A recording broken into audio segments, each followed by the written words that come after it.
penena yo emeko sainef mboka ya pole mboka mokwe jale konana lola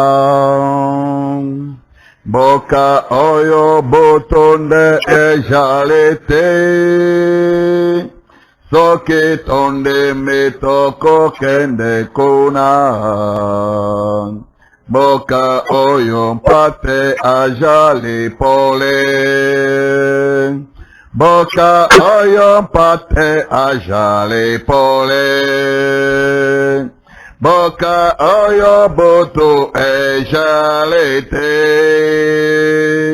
dako nanga ezali soki nasikolami dena ke kuna mpate ye pole mboka oyo mpate ajali pole mboka oyo butu ezali te dako nanga ezali soki nasikolami dena ke kuna mpate ye pole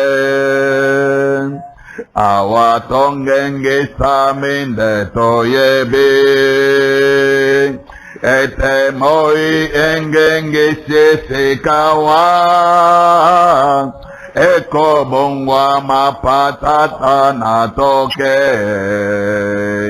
boka oyo mpate ajali pole omboka boka oyo mpate ajali pole boka oyo butu ejali te dako nanga ejali soki nasikolami bona ke kuna mpate ye pole omboka boka oyo mpate ajali pole boka oyo butu ejali te dako nanga ejali soki nasikolami dena ke kuna mpate ye pole kuna fololo mingi pe mokolo eko zala seko atabutu te fisoli eko pangusa malibela boka oyo mpate ajali pole omboka boka oyo mpate ajali pole boka oyo butu ejali te dako nanga ejali soki nasikolami dena ke kuna mpate ye pole omboka oyo te ajali pole boka oyo butu ejali te dako nanga ejali soki nasikolami dena ke kuna mpate ye pole awa tosepeli atamokete elikiana biso etemelami awa kolela na lola esengo boka oyo mpate ajali pole omboka boka oyo mpate ajali pole boka yo butu ejali te dako nanga ezali soki nasikolami dena ke kuna mpate ye pole omboka boka oyo ajali pole boka oyo butu ejali te konanga ejali soki nasikolami dena ke kuna mpate ye pole moi ezi mama to butu eya motema nanga ekobanga te nayebi nalola ngai nazwindako mboka oyo mpate azali pole omboka mboka oyo mpate azali pole mboka oyo boto ezali te ndako nanga ezali soki nasekolami denake kuna mpate yepole omboka oyo mpate azali pole mboka oyo tu ezali te ndako nanga ezali nasekolami denake kuna mpate yepole omboka oyo mpate azali pole mboka oyo boto ezali te ndako nanga ezali soki nasekolami denake kuna mpate yepole omboka azali pole mboka oyo boto ezali te ndako nanga ezali soki nasekolami denake kuna mpate yepole mboka oyo azali pole mboka oyo boto ezali te ndako nanga ezali soki nasekolami denake kuna mpate yepole mboka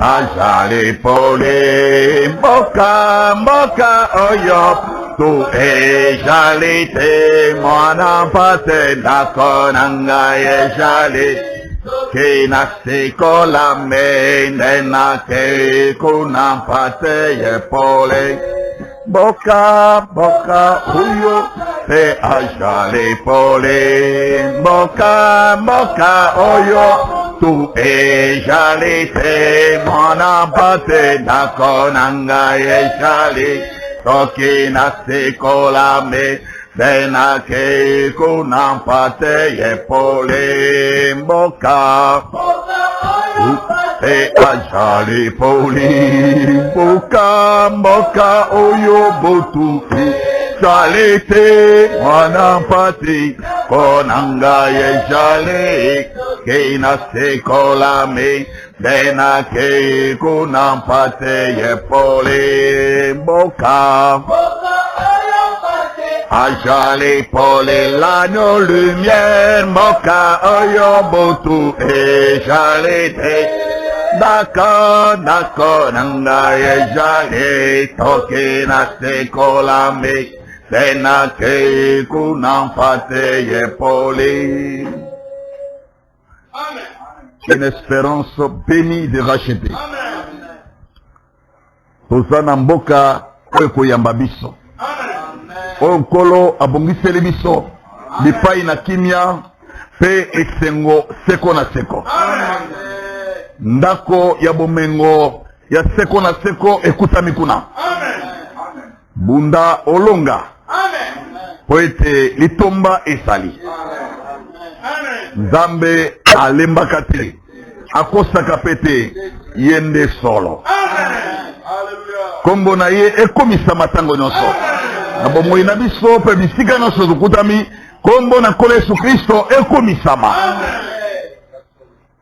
Tokosambela Nzambe tata na biso yo bobele bongo totondi yo na poko lelo pona bolingo pe boboto na yo oyo yanganisi biso na esika boyi tobeleli kombo na Yesu Kristo kombo ya lobiko pe ya lipamboli kombo ya lisungi pe ya libiki topesi yo merci na maso sali pe tobonzeli yo moma oyo croyant que oyoki mabondele na biso ya ndeko mobali mpe ndeko mwasi biso banso tobelemi liboso na yo mpona kosolola na yo mpona kosanjola yo mpona kongumbamela yo mpona kobondela yo kosalisa bosenge ya lolenge na lolenge.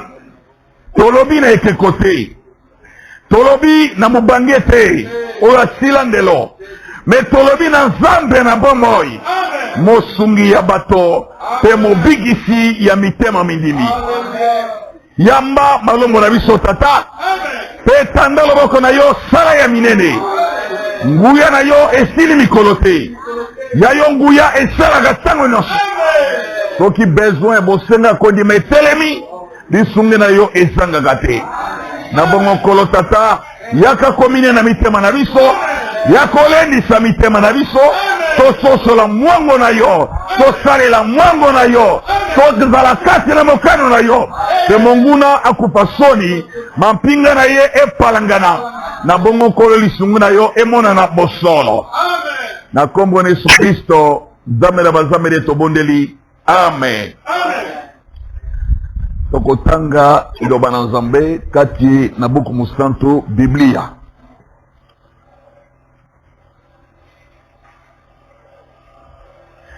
Jean chapitre 3. Mokanda ya liboso Yohane mokapo ya misato. Jean chapitre 3. Bongo totangi verset 11 et 12. Jean 3, verset 11 et 12. Car ce qui vous a été annoncé et ce que vous avez entendu dès le commencement, c'est que nous devons nous aimer les uns les autres. Amen. Et ne pas ressembler à Caïn, qui était du malin, et que tua son frère. Et pourquoi les tua-t-il? Parce que ses œuvres étaient mauvaises et que celles de son frère étaient justes. Amen. Yohane mokapo, bon, buku ya yambo ya Yohane mokapo ya misato, molongo ya zomi na moko, pe zomi na mibale. Totanga bongo na Lingala.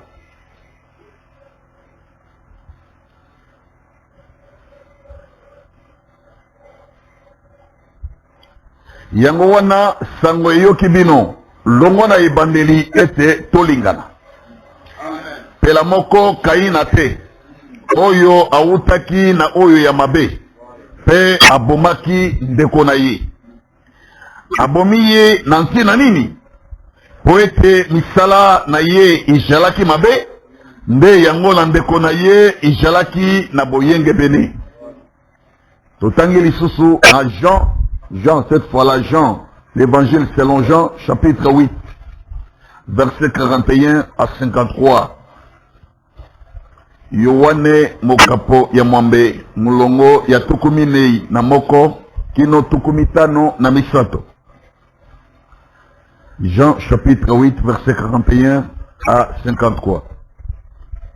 Vous faites les œuvres de votre Père, et lui dire, nous ne sommes pas des enfants illégitimes. Nous avons un seul Père, Dieu. Jésus leur dit, si Dieu était votre Père, vous m'aimeriez. Car c'est de Dieu que je suis sorti et que je viens. Et je ne suis pas venu de moi-même, mais c'est lui qui m'a envoyé. Pourquoi ne comprenez-vous pas mon langage? Parce que vous ne pouvez écouter ma parole. Vous avez pour père le diable et vous voulez accomplir les désirs de votre père. Il a été meurtrier dès le commencement et il ne se tient pas dans la vérité. Parce qu'il n'y a pas de vérité en lui. Lorsqu'il profère le mensonge, il parle de son propre fond. Car il est menteur et le père du mensonge. Amen. Et moi, parce que je dis la vérité, vous ne me croyez pas. Qui de vous me convaincra de péché? Si je dis la vérité, pourquoi ne me croyez-vous pas? Celui qui est de Dieu écoute les paroles de Dieu. Amen. Vous n'écoutez pas parce que vous n'êtes pas de Dieu. Les Juifs lui répondirent, n'avons-nous pas raison de dire que tu es un samaritain, que tu as un démon? Jésus répliqua, je n'ai point de démon, mais j'honore mon Père et vous m'outragez. Je ne cherche point ma gloire. Il en est un qui la cherche et qui juge. En vérité, je vous l'ai dit, si quelqu'un garde ma parole, il ne verra jamais la mort. Amen. Maintenant, lui dire les Juifs, nous savons que tu as un démon. Abraham est mort, les prophètes aussi. Et tu dis, si quelqu'un garde ma parole, il ne verra jamais la mort. Es-tu plus grand que notre père Abraham qui est mort? Les prophètes aussi sont morts. Qui prétends-tu être? Otangi na lingala yowane mokapo ya mwambe molongo ya tuku minei na moko kino tuku mitano na misato.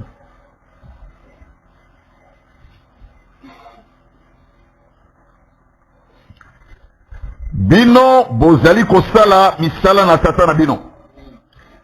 Balobi na ye ete biso tozali bana na ekobote. Tozali bobele na tata moko ye Jambe.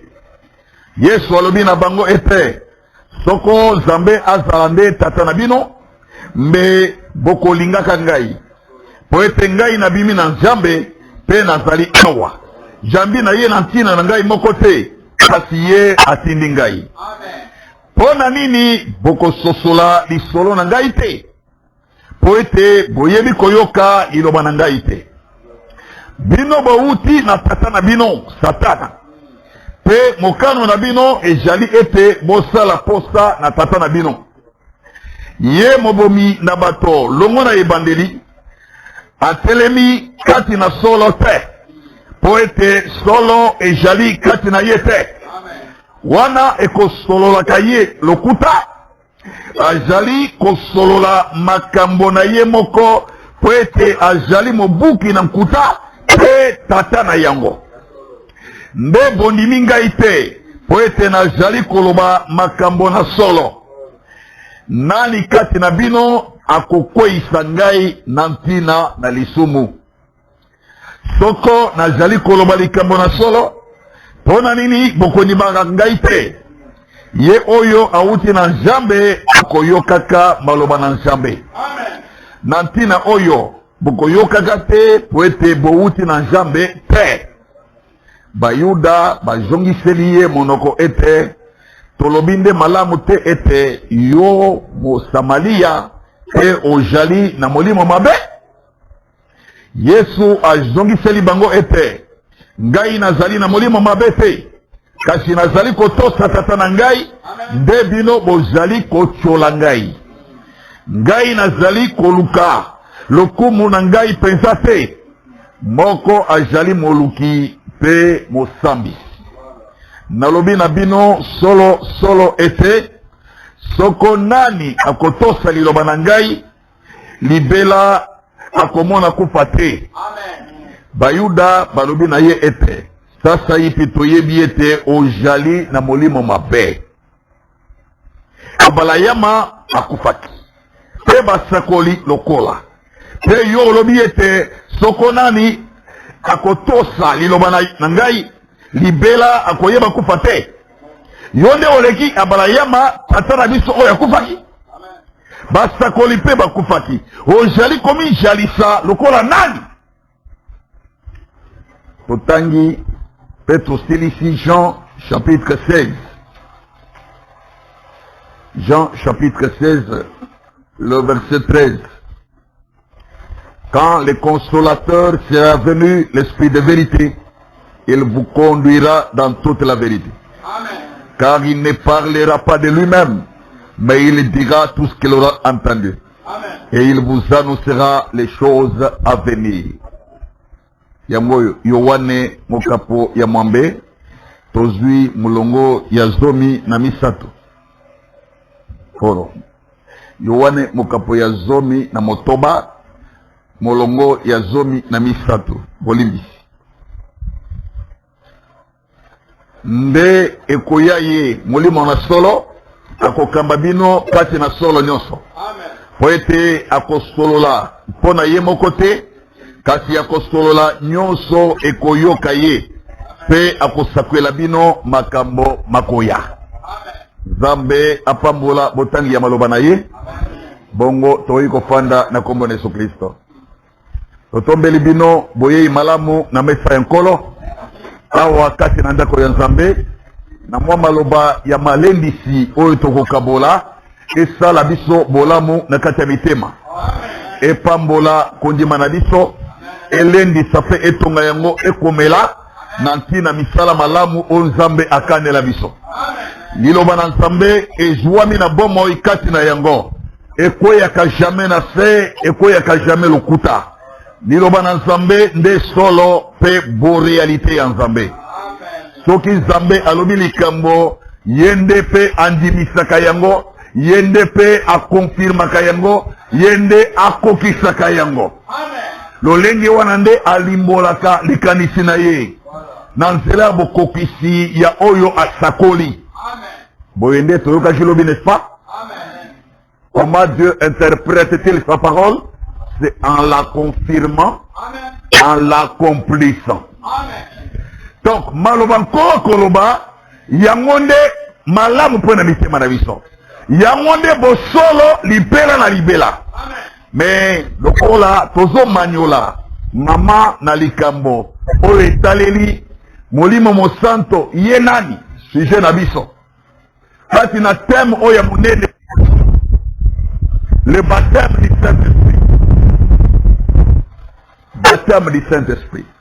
Bongo lobi tobandaki likanisi mususu ya méditation une partie kotalisa ete molimo mosanto azali molimo ya bosolo. Azali molimo ya bosolo. L'esprit de vérité. Soki tolobi azali molimo ya solo, c'est l'esprit vrai. Mais azali molimo ya bosolo, c'est l'esprit de vérité.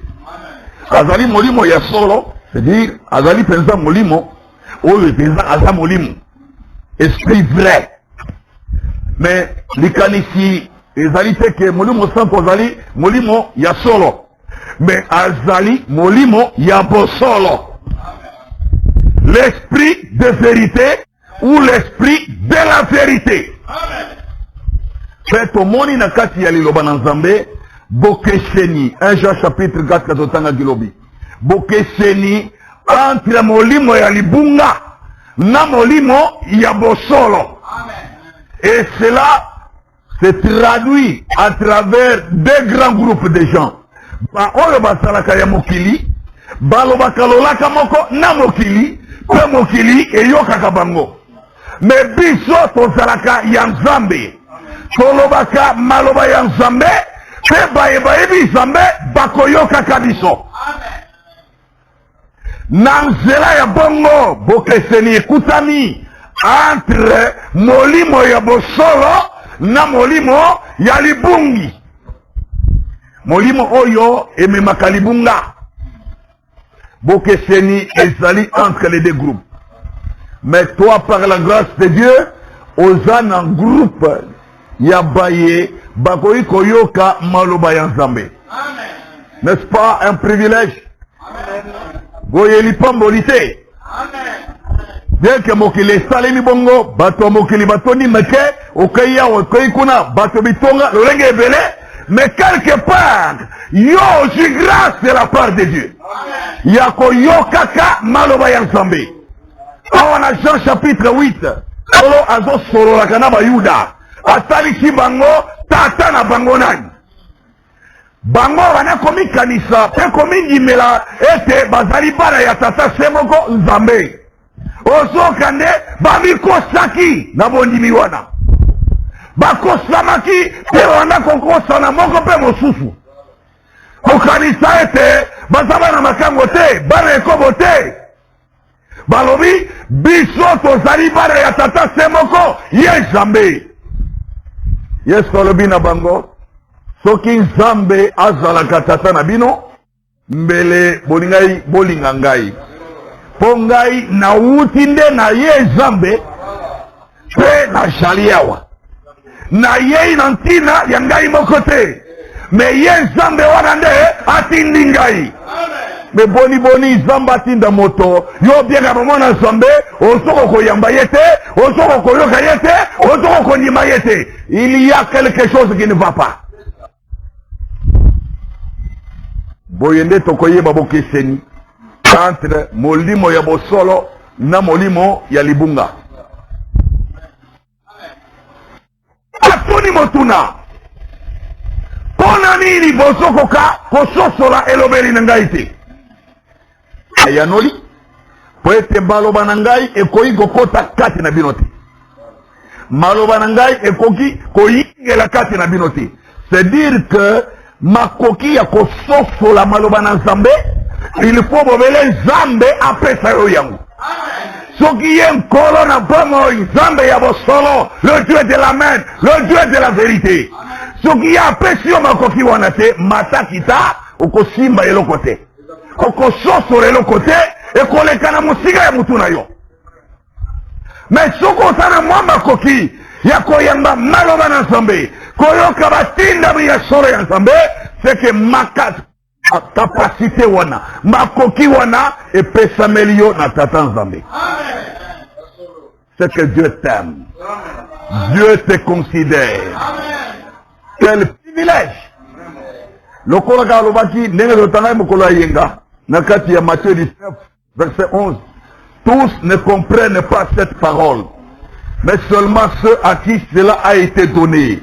Banso basosolaka maloba oyo te, bobele ba oyo makoki wana epesamela bango, ba wana ne bakososolaka nini lobi. Mais soki makoki wana epesameli yo te, matakita okosimba eloko te, okososola eloko te, kondima pe koya te, misela kondima ekozanga yo. Mais l'amour de Dieu pour ton âme est un amour bienfaiteur. Oyebi ke nzambe na likolo alinga motema na yo. Na ngomba Golgota akufelaki yo. Na kati ya bileko wa atalisi bolingo epai na yo. Awe bele basana libunga, me asosolisi yo mwako na ye, asosolisi yo sango na ye, asosolisi yo sango malamu. Kombo ya nzambe na yo epambola malibele na libela. Mais ni nango toyokaka na sango malamu nde totangi na 1 Jean chapitre 3. Likambo oyo esakomeli biso oyo toyoki wuta kala ezali ete tolingana moko mpe mosusu. Sango malamu ya nkolo ezali nde sango malamu ya bolingo, tolingana moko mpe mosusu. Yango nde nkolo ateyi biso, zala na bolingo ya ndeko na yo. Bolingo inaka te, bolingo mikumisaka te, bolingo elukaka intere na ngoma kote, bolingo ezaka moyimbi te, bolingo ezaka lolendo te, bolingo endimaka nyonso, bolingo ebundelaka baninga, bolingo ekomipesa mbeka na esika baninga. Vous devez donner votre vie pour vos frères et sœurs si vous les aimez. Yango nde sango malamu toyokaka, yango nde nzambe apeseli yo makoki ya kososola. Po ete alingi yo ezali ya solo. L'esprit de vérité a été envoyé pour nous conduire dans toute la vérité. Voilà la vérité. Sango malamu ya kolo ezali sango malamu ya koyinana te, ya lingunya te, ya motema likundu te, ya bikobo na bambindo te. Sango malamu ya nkolo ezali ne sango malamu ya bolingo. Linga ndeko na yo ngombe lingi yo moko. Linga nzambe na yo koleka makasi na yo nyonso, motema na yo nyonso, makanisi na yo nyonso, nzoto na yo nyonso. Linga nkolo pe salela bobele ye. Sango malamu toyoki ya nkolo ezali sango malamu ya bolingo. Amen.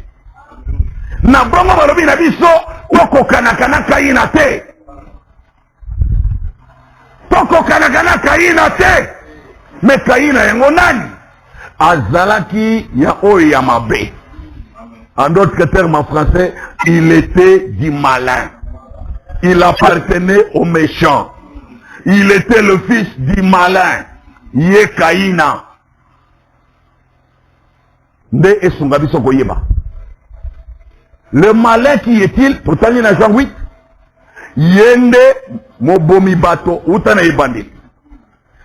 Azali mobuki nkuta. Mobuki lokuta. Tetatana yango.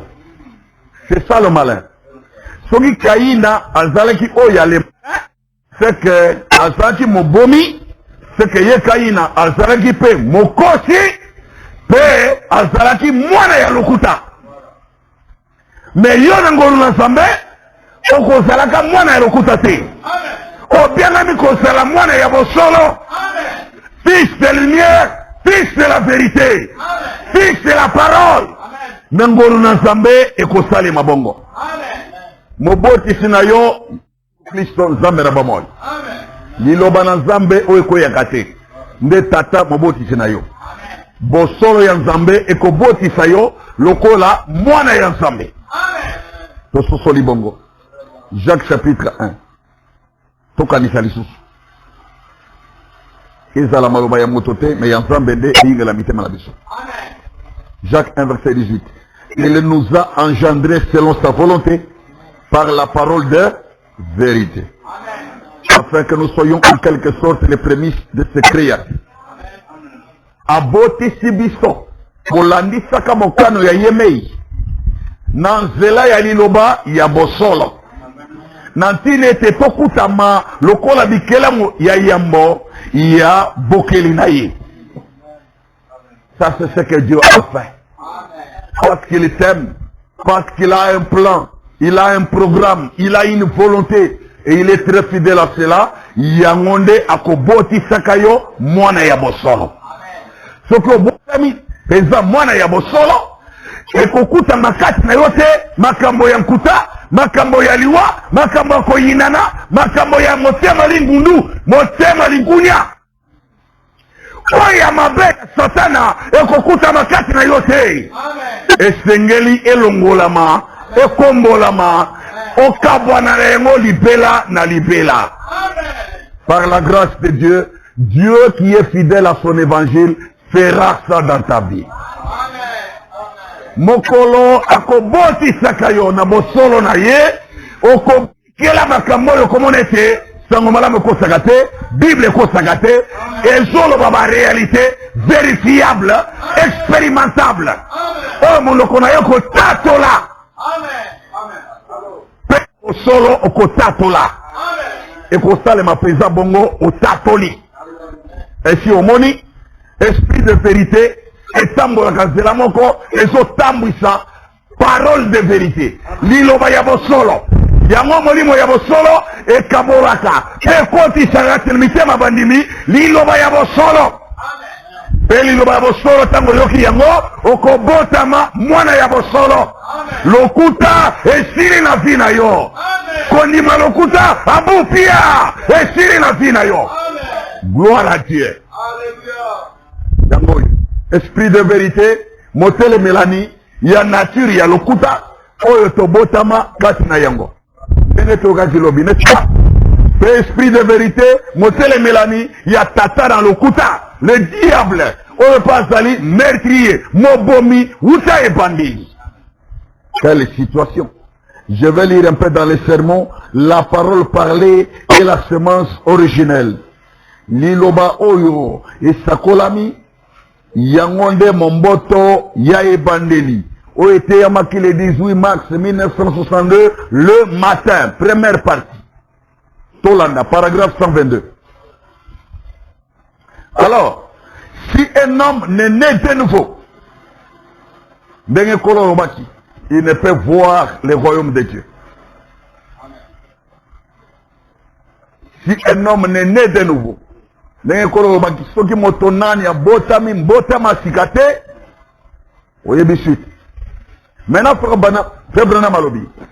pourquoi lui faut-il naître de nouveau? Nanti nanini asengami kobotama mbalasika. Et non, il est mort, cette chair dans laquelle il se trouve. Ye azali yakokufa. Zoto ekati na yango kutami na yango. Il est un hybride. Aza sanga. Aza mosangani. Il faut qu'il naisse de nouveau. Et Sengaminaye abota na mathématique. Pourquoi? Konanini. Il est né dans le péché à cause du péché d'Ève. Il est conçu dans l'iniquité et venu au monde en proférant 2 mensonges. N'est-ce pas que tu as un lobby? Motonioso azase mokosi. Que tout homme contraire soit reconnu pour menteur et Dieu seul pour vrai. Dawidi na bapsoma lobi na kati ya mitungisi ya motema na ye abeleli koloba tout homme était menteur. Motono sazande mokosi. Il est trompeur tout homme. Na bongo asengeli ko botama tika. Botama tika ngone e ko consiste ko bwaki sa système ya lokuta. Système ya lokuta ndeni ya moyo. Mensonge démonologique. Na oyo bengami démonologie na domaine religieux. Bondimi lokuta, bondimi makambo makeseni na maloba ya Nzambe. Nature mensongère.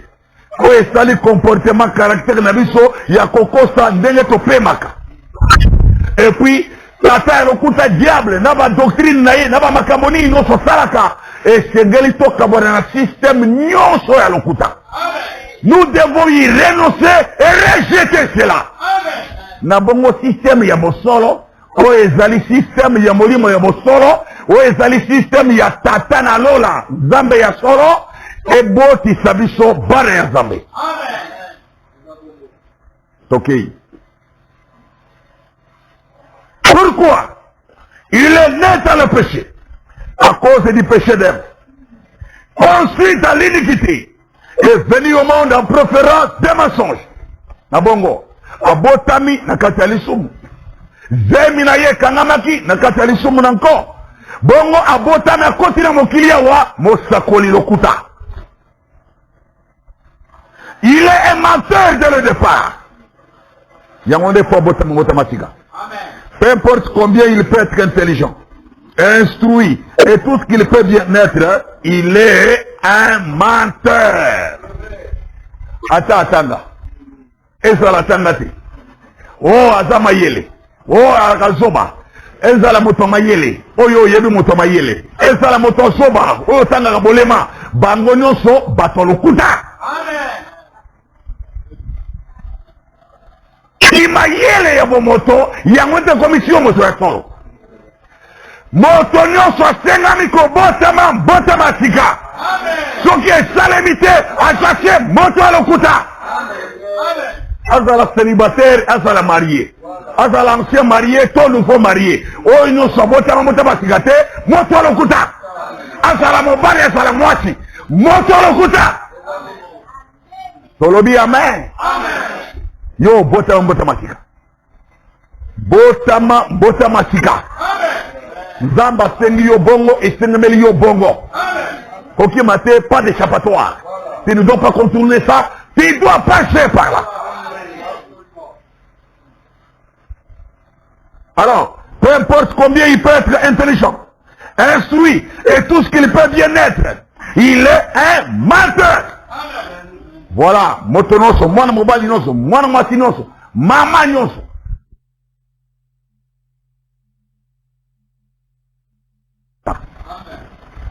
Hein? Maintenant, soto mona misabi, bisoba inenso botembo tamatikati. Tomi la chanson, n'exora. Tomo le musabio mutunano botembo tamatikati. Donc il n'est pas encore de niveau, lève la main. Momoni, nengo tomboli le boko, otatoliete, ngai muto lokuta. Église botala ngai. Muto lokuta. Hein? Pour qui n'êtes pas né de nouveau. Au milieu de ce sol, bato lokuta. Attends, il dit je vous jure vraiment. N'arrive sur vérité votre sol. Ouais, aza muto lokuta. Akoko jure peut faire aussi, nakata ko jure wan. Que le Seigneur vous fasse grâce. Amen. Lui qui nous envoie la parole de vérité pour naître de la vérité, amen, pour naître de sa vérité. C'est vrai. Merci beaucoup pour la franchise devant le Saint-Esprit. Il sonde le cœur, il connaît votre cœur. Amen. Et il sait, quand tu as levé la main, quelle est la prière sincère de ton âme? Seigneur, mona loboko nangai, yoka lo sambo ya motema mongai. Yonde mo botisi, botisa ngai. Na mokano nangai te, mais na mokano na yo. Na maloba na momonto te, mais na maloba na yo yemei. C'est vrai. La Bible le dit. Quelle qu'a été la sainteté de ses parents? Yoka. Ezala mwana muketo mukolo. Ataba parana eba saka bo santu ya degré ni. Tango botabe na mukili wa moto na lokuta. Quelle qu'a été la sainteté de ses parents? Ou quoi qu'il en soit. Il est un menteur dès le départ. Et le seul moyen pour lui de dire la vérité, c'est d'exprimer ce qui est la vérité de ses propres lèvres. Lolenge bo bemoko koyeko sungaye koloba bosolo esengeli azongela na monoko ya ye bobele oyo bosolo esi eloba. Amen. C'est dire, si tu récites la Bible, récite-la textuellement mot à mot. Mbe na moma wana osakoli bosolo na mbebu na yo. Autrement, même à tango bani ko citer Bible, et kokuta mana monoko na yo osi obagisi mo elongo esi olongoli, donc moto na lokuta. Mais unique moyen pour na yo, oloba bosolo zongelaka na bosembo nyonso oyo bosolo esi eloba. Amen. Mot à mot, tokende ko vérifier tokuta les abongo. Orobo frère Branham alobi na ebisa bino ke eza na butei na ba pasteur ya kalape ya mikolo yo bakosela ka frère Branham maloba. Baloba ka frère Branham maloba, mais frère Branham maloba te. Po baza batolokuta. Baza batolokuta. E bakoyi ko entraîner baninga na kata lokuta na bango. To timbela batu wana. To sala teba na batu modèle wana. Amen. Yangonde ezala o aleki na cher, ezala o afani na ba, tous doivent naître de nouveau. Amen. Soki nouvelle naissance des athées qui n'a pété. Si kana yo makelele wenze. Vous devez naître d'abord de nouveau. Le reste après. D'abord la nouvelle naissance. Amen. Et le seul moyen pour lui de dire la vérité, c'est d'exprimer ce qui est la vérité de ses propres lèvres. C'est le seul moyen par lequel la vérité puisse venir. Bobele na nzelawana, bosolo egokoya. S'il y a quoi que ce soit de contraire à cette parole, il est encore un menteur. Donc écoutez-moi, atana mwali tona toli kambonini. Et telemeli maloba oyo, ye mwana mobali wana, ye mwana mwasi wana, azalakana no moto ya lokuta. Est-ce que tu es bongo? Message Tangi Sabiso. Zamba Solokum. C'est assez direct, mais c'est ce que Dieu a dit. Boyende au Koloba. Ah! Na pasteur pe mutolokuta iyo. Na potre pe mutolokuta iyo. Ye tomba ya zambe. Ye mosakoli vraiment mutolokuta iyo. Motonana Koloba, quoi que ce soit contraire à la parole, nous devons mourir à chaque mensonge. Amen. À tout mensonge. Dengue Barobi, Bible Ephésiens 4, verset 25. C'est pourquoi renoncer au mensonge. Et que chacun de vous parle selon la vérité à son prochain. Amen. Car nous sommes membres les uns des autres.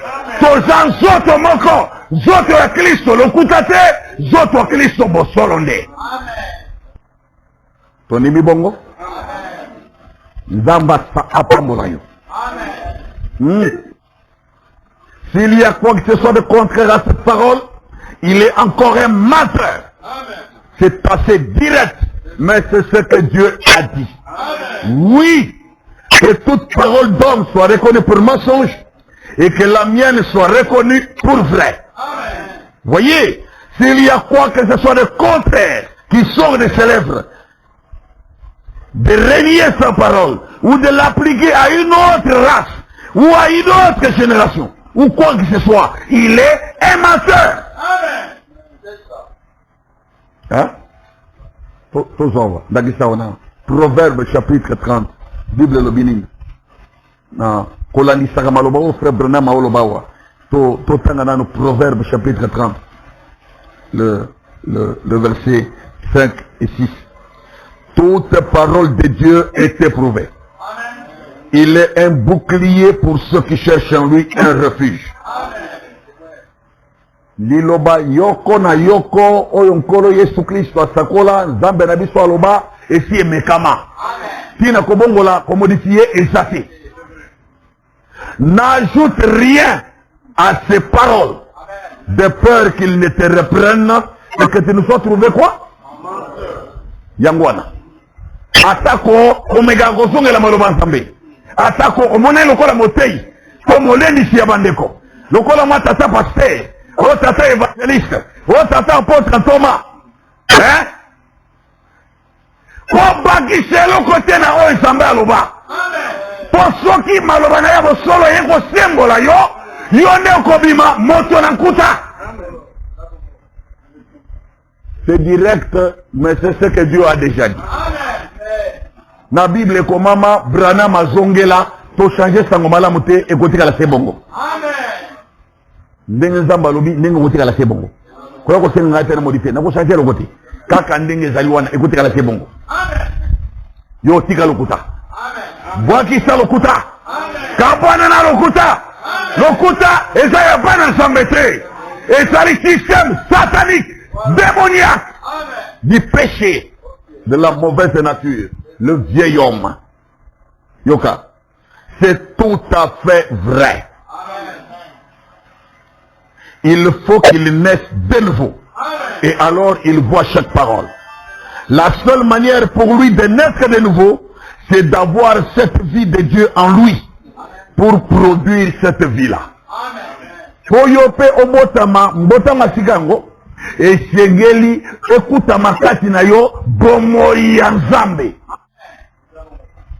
Or zambe katina ye, lokutate, bindote, ekobote, lisumute, lisumunakopete. Katina nzambe, bosanto se bosanto. Bakele se akuna na lola, les séraphins. Babele la kayende ngenini. Santo, santo, santo. Mo santo, ye oyo azali, pe akozala. Eh! Aza tellement boule. Kati na ye bindo te, salite te, lokuta te. Lisumu na kope te. Mena poyo bote masika, esengeli bomoywana ya nzambe, ekota eyingela kati na yo. Or na munoko na nzambe, bobele vérité lebi maka. Totanga ge ezai 45 lobi, oyebi ge zabongo. Je le jure par moi-même, et la vérité sort de ma bouche, et ma parole ne sera point révoquée. Maloba yankolo, nebo sol. Jésus Christ, dans Jean 17, verset 17 aloba, sanctifie-les par ta vérité. Ta parole est la vérité. Bulisa bango tata na bosolo na yo. Ozo kande liloba na yo nde bosolo. Yango nde bulisa pe yo. Atako obotama na masumu. Obotama na mokili ya masumu. Obotama na baboti ya masumu. Yo liloba na nzambe. Maloba ya bosolo ya nzambe. Ekoki pe kobulisa yo. Kokomi somo santu na ngolu na nzambe. Ondimi bongo? Gloire à Dieu. Alors ce évangile et lobby ne peut ressembler à Caïn. Bon mais kako kanana Caïn a fait. Alors motema mon dimi lobby iyo. Bobele bongo etikala se bongo sekona seko se bongo. Na kolingaka kokanana Caïn a fait. Caïn moini, Caïn mobomi, Caïn mbuma ya ekobo. Hein? Tolingi kokanana yete. Ekobo ya domaine religieux. Tango bato bazwi maloba na bango basangisa ngo na maloba na nzambe bongo batei bino pe bino bonimi yango wana nde ekobo spirituellement parlant, religieusement parlant. Bato no so babotami na maloba ya sanga wana bazaba na ekobo. Mais boni oya na église nzambe Ou bien à moi ensemble, au milieu de moi ensemble, aux autres aux akamana et comment. Si quoi bayuda wana, bamega ko discuter na sino ko benga ete asana demo. Bango moko d'après bosolo yimara monoko yankolo, et bimenge monoko Yesu Kristo, d'après bosolo bangonde bazalaki bana ekobo. Balati samaki na minimu mabe. Batamu samaki na minimu mabe. Mais tara lokoso na audace. Ba kobenga Yesu yende asana molimo mabe asa musamaria. Ti baloba asa musamaria bakosaki. Po Yesu azaki musamaria te. Mais balobi yo azongeli yango, balobi yo asa musamaria biso tozala bosolo ko babongo. Bosolo nini rimina muloko na bino bobota mbota matikati. Bino ba Yuda basambele ko sambele sambela. Bosolo moko ezaki na miloko na bagote. Ata badimisaki baninga badimisi Yesu koloba ete biso tolobi na bosolo toza na raison koloba yo musamaria yo ozana molimo mabe tango balobi ye musamaria bakosi tango balobi ete ye azana molimo mabe bakosi lisusu. Et pourtant bazaki basambeli bazaki na ndoko nzambe bana okende tempelo chaque sabbat bakende ko présenter ba sacrifice kuna. Mais bato na lokuta bato na sanga bana na bikobo boya na bosolo ya nkolo ndeko bote bino bana nzambe tolandaka ba impression te. Ne vous laissez jamais impressionner. Bosolo bobele o tata loba o no so bato bakisa bazo limola bazo interpréter balobi moloba na nzambe balobi oyo etalisa na biso te oyo etalaki tango mosusu oyo boye esi alors que nzamba yebiki dano yisi. Tous ces mensonges là ne sont pas la vérité et bon tu saka ba na nzambe te. Bakosi pe batanga ba référence eloba na nzambe diable ye moko mokosi tata na lokuta tango aye ko tante Yesu atanga ye Bible te. En fait, c'est une référence. Il est écrit. Quel courage. Il est écrit. Il est écrit.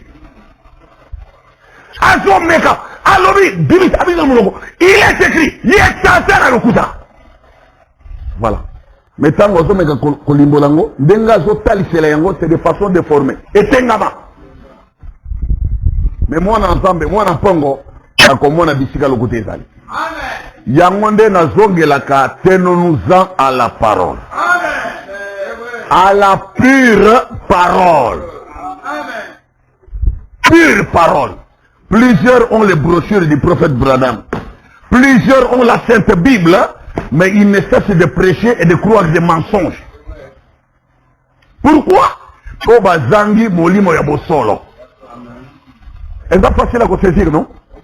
Yesu aloba ke tango ye molimo na bosolo akoya yenda ko tambisa bino kati na bosolo nyuso. Mais tango yo ozangi ye okoloba ka vérité na lolengeni.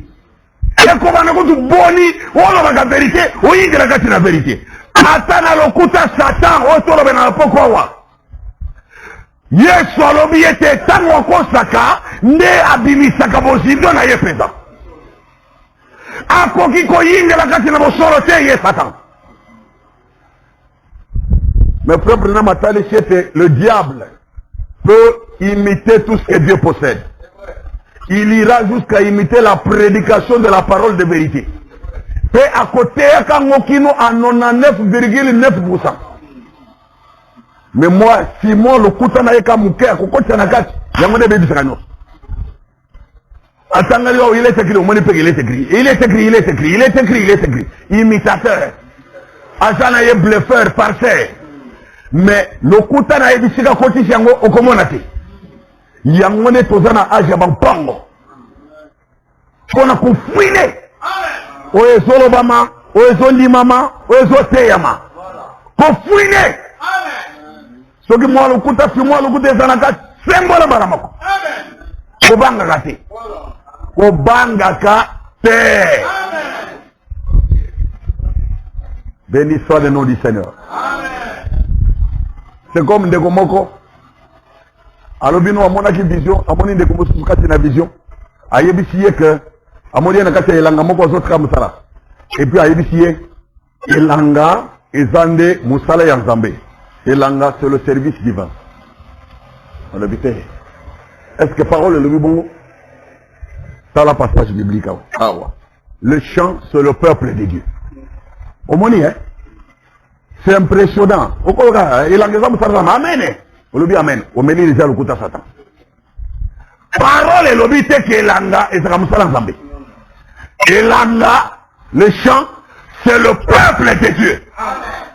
Parle lobby na ba Corinthiens. Nous sommes co-ouvriers avec Dieu et vous êtes le chant de Dieu. Vous l'église. Nzambe alobana libota Israël. La ville de l'Éternel des armées c'est la maison d'Israël. Elanga ya Yahweh et Zalakane Ndako ya Israël. Mais service divin c'est autre chose.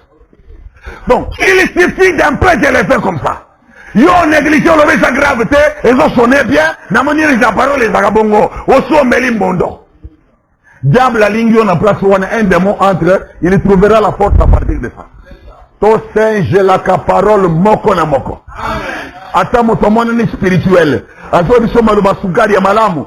Yo matoi na yo na parole. Il faut que les sons que tu avales soient les sons bibliques. Amen. Prophète Aloba, vous devez veiller à la sorte de semences qui entre dans votre cœur. Parce que tant qu'on boule kolo kambula suka et qu'on manifeste semences au yamba.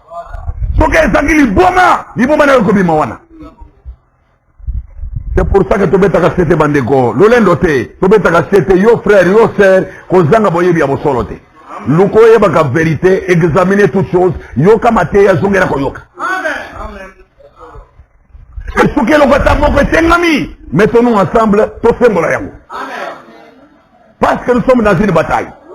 Ce Satan ici n'est pas en train de dormir. Azo sala musala butumoy. Aluka porte ni à côté là où ameka kuna, à côté lien kuna amegeloko. Mais veillons les uns sur les autres. Tenons-nous à la vérité originale. Qu'on s'enlisère comme côté, qu'on l'envoie la parole et s'embêter. Comment il s'envoie yoté. Tika ya moninge sali. Qu'on lui la paix m'embêter. Qu'on le batte comme compliqué. Et ça compliqué té. Ce qu'on botte en ensemble, makambo tolobi wana, okoyo yango bomengo. Elengi. Pour vivre ensemble de yango wana. Amen. Tala tikawa. Motono sabotami abotami na lokuta. Mais ebandeli mwana liboso abotami na mokili nani. Soki okei otoni histoire ya mokili oyo. Mwana liboso abotami na mokili oyo. Kombo de nom. Le premier né de toute la terre. Hein? C'est Caïn, hein? Hey! Oya botami penza wa yambo. Yewana. Yoka. Naotanga wana question-réponse du 27 mai 1962. Toka Frère Branham. Paragraphe 63 à 67. Donc, le serpent avait séduit Ève. Nyoka azimbisaki ewa. Ça véritablement. Wana pesa. Ensuite, après que le jugement a été prononcé, ensuite Adam connut sa femme. Et ensuite, elle conçut et enfanta un fils. Caïn. Hein? Adam. Aposanaki penemosi na ye. Bongo. Akumbaki zemi. Aboti mwana kombo na Caïn. Vous saisissez? Et alors, la conjonction ne fait que présenter la succession de ce qu'Adam a fait. Non pas ce qui s'était fait avant Adam. Conjonction. Et regardez bien. Si vous aimeriez aller jusqu'au bout de cela. Talamalam. Arriver à cette importante déclaration. Là, je crois qu'on va la trouver ici. Au chapitre 4, je crois. Hein? Genèse 4, verset 1. Robini. Et l'homme Adam connut sa femme, elle conçut et enfanta Caïn. Et, une conjonction. Et, elle dit, j'ai acquis un homme avec l'Éternel. La version d'Arbi. J'ai acquis un homme avec l'Éternel. Kuna, na version de M. Balusigon, na Scofield Dawa, l'objet formé un homme avec l'aide de l'Éternel. L'aide de l'Éternel. Alors, ce qu'on dit en haut, ndenge komami wana, et que aujourd'hui, fondement, pivot, il y a révélation. Et qu'on peut se idée que non, Kaina wana azaki na ekutu mwana ya Nzambe. Parce que maman moboti na lobi na formé mwana moko na boti mwana moko na Yahweh. Kutu même pas na Adam mais na Yahweh. Donc Kaina kolandisaka bongo okomana neti azaki pesa mwana ya Adam pesate azaki mwana ya Nzambe. Et ça lolenge moko kososola mabe oyo komami. La parole elle est inspirée, elle est spirituelle. Amen. Okotanga français, otangi lopoto, okene kotanga kuna, oyena babaki na ba diplôme d'état. Mokanisa wa appliquer ngo so sur la terre. C'est quand l'esprit de vérité sera venu qu'il vous conduira dans toute la vérité. Ye oya komama ka Bible, ye oya inspira Bible, nda yebi signification exacte de chaque chose. Ye nda kongo beso makokia ko so sur la oye sengeli.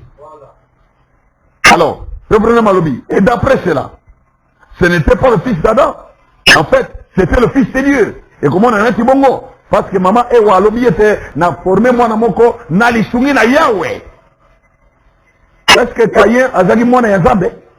Dans 1 Jean 3 verset 12. Il était dit malin. Pas un fils de Dieu. Alors, pour l'andaka ba impressionné. Luka Bosolo. Molimo na Nzambe nde Bosolo akundulaka pe abimisaka makanisi batama. Akotia bokeseni apesi précision. Alobi, j'ai acquis un homme avec Dieu. Voilà qu'elle dit que c'est Dieu qui lui a donné cet être discriminant, appelé Caïn. D'où est-ce que cette ressource de toute cette infamie, de cette dépravation, et ces choses qui se trouvaient en Caïn? Ce qui, Olobi était, autant dans verset wana, et l'un Olobi était Nzambe ne tata ya Caïn. Tout le babongo.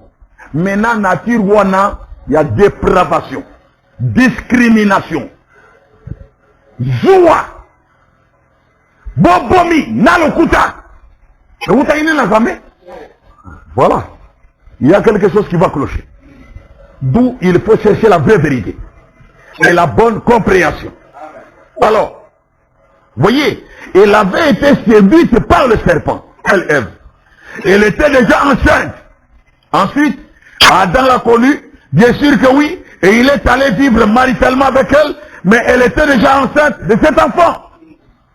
Mwana wana seme utali wapi na nyoka yakala. Tango Adam aye ko sangana na ye, mais déjà Zévi était kotaki. Et alors, quand finalement le fils d'Adam est né, lui c'était une personne docile, gentille, humble, douce comme Adam. Comme nani? Abel. Mobota miwami bale na kati ya lisolo ya mokili na biso. Mais cet individu là, Caïn, d'où est-ce que ce pur mensonge a wanganaki kayebite esika ndekona ya Abel azali? N'est-ce pas lokuta? Nzambe na lola eko tuna ye wapi ndekona ya Abel? Oh, est-ce que ngana za mo bateli na ye? Ngai mukengeli na ye? Yoka impolitesse liboso na Nzambe. Batu ya modèle yende wana Kaina mwana na Nzambe? Jamais. Quel jour est-ce que Adam a déplacé langage liboso na Nzambe? Aucun. Nature yamabe et gotari na tata lokuto. Le père du mensonge. Mais Dieu nous a promis l'esprit de vérité. C'est pour mettre fin à ce système. Amen. À cette mauvaise nature. Voilà. C'est vrai. D'où est-ce que cet individu Caïn, ce meurtrier? Et la Bible dit que le diable était meurtrier. D'où est-ce que ce mensonge est venu? Le diable est le père du mensonge. Et il est menteur et le père du mensonge. Il fallait obligatoirement que cela vienne d'une ressource autre que Dieu. Donc, Caïn était l'être mauvais. Et son père était Satan. Et c'est lui qui a engendré cet être mauvais. Après quoi, évidemment, Adam connaît sa femme, bien sûr. Et Zapolele, Soko Kobikotanga, Nakatia Boshir Kuna, Neokomana Frère Branham Kotali, c'était Mobotami Wayambo, Nakatia Mokili Nabiso, Kombo Naye Kaina. Po Adam, na Eve, Bango Mobotamagate, Bazalaka na Tatato Mamate, Bazaki Pena Motolute, Adam, ok, kotala libumuna ezaki plat nyonso boyi ewa oketala ye libumbu na ye polele motolo ezalaka te bango babotamaka te me bakelamaka nde kokelama me mobotami wa yambo na mokili na biso wa kombo na ye Kaina ye nde molati motolo ya liboso mobotami wa mibale kombo na ye Abele ye nde molati motolo ya mibale eza polele nsima na bango nde 7 mobotami wa misato okomi bongo mpe bana Kaina baye kobotama mpe miséricorde ye mpe Kaina aye kobota nkitani na ye mais nature na bango iniquité lokuta koboma ewutaki na nyoka êtes-vous là maintenant d'où vient que Kaina aza tata ya bato nyonso ya mokili te mais pourquoi est-ce que bato nyonso ya mokili bakomi kobotama na lokuta c'est parce que lolenge wana babotameli yango te ezaki plan ya Nzambe ezaki lokuta nde ekotisi système wana ya kokumba zemi na kobota bana eza polele nous naissons d'un mauvais système et par conséquent vous devez naître de nouveau. Nzambe apambola malendiso na motema na ye tokotelema mpona kosambela pas seulement numéro 139 il demeure. Je me réjouis nuit et jour comme je marche en pèlerin, car dans toute ma vie je vois la main de Dieu.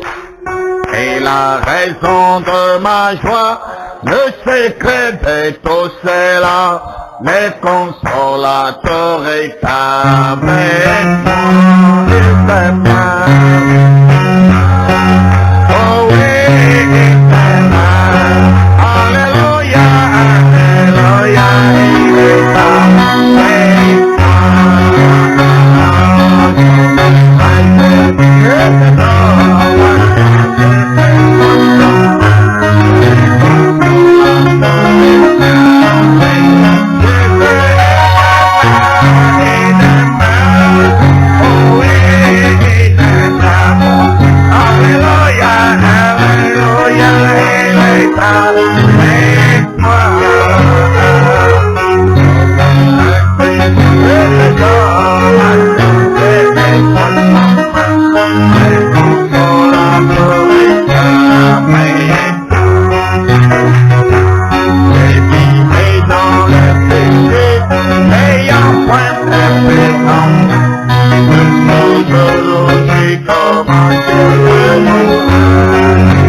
Dis sur chacun un mot final à Dieu avant de quitter cet endroit. Dis quelque chose au Seigneur dans ta prière.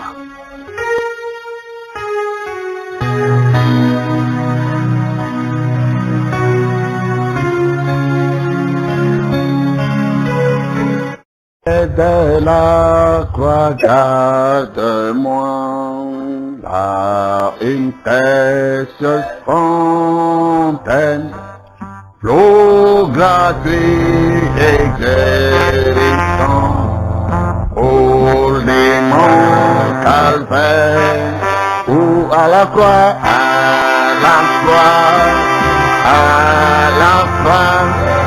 sois ma gloire à jamais, jusqu'à ce que l'autre rive, afficher ton repos à la croix, Golgotha à la croix, Jésus, sois ma gloire à jamais, jusqu'à ce autre rêve, afficher ton repos. Près de la croix tout tremblant, me trouve l'étoile brillante des matins, après autre ou à la croix, Golgotha à la croix, ma croix à jamais jusqu'à ce notre rythme, afficher ton rêve, ou à la croix,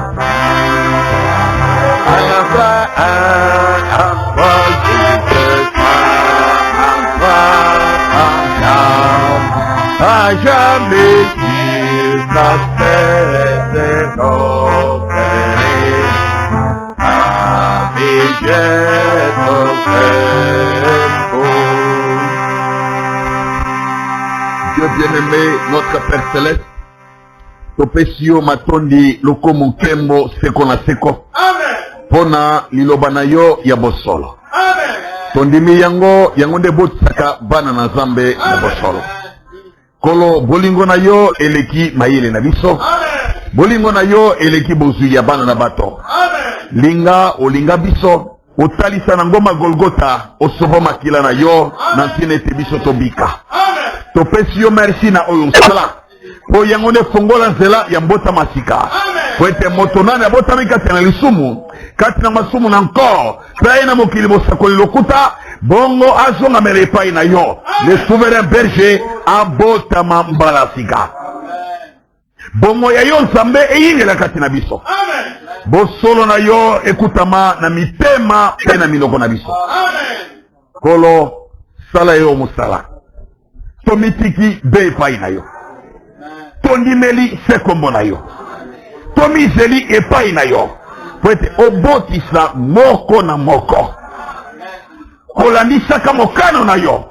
Na nzela maloba na yo ya bosolo. Pe sistema ya lokuta ekufa kati na tina basi. Na minoko ya bana na yo bandimola mabe esila. Kobakisa elongwa. Kolongwa na maloba na yo elongwa pe.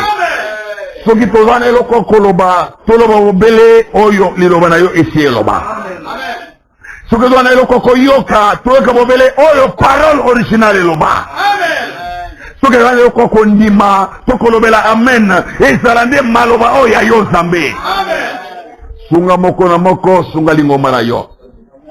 Awa tokomi na tango suka soki yote tokosuka wapi zala musungi epai nyonso. Amen. Pona bandimi na yo oyo bamizeli epai na yo sala ya minene. Amen. Kokisa bilaka na yo ndimisa maloba na yo. Amen. Kati na kombo na Yesu Kristo yanula mabondeli ya moko na moko na biso. Amen.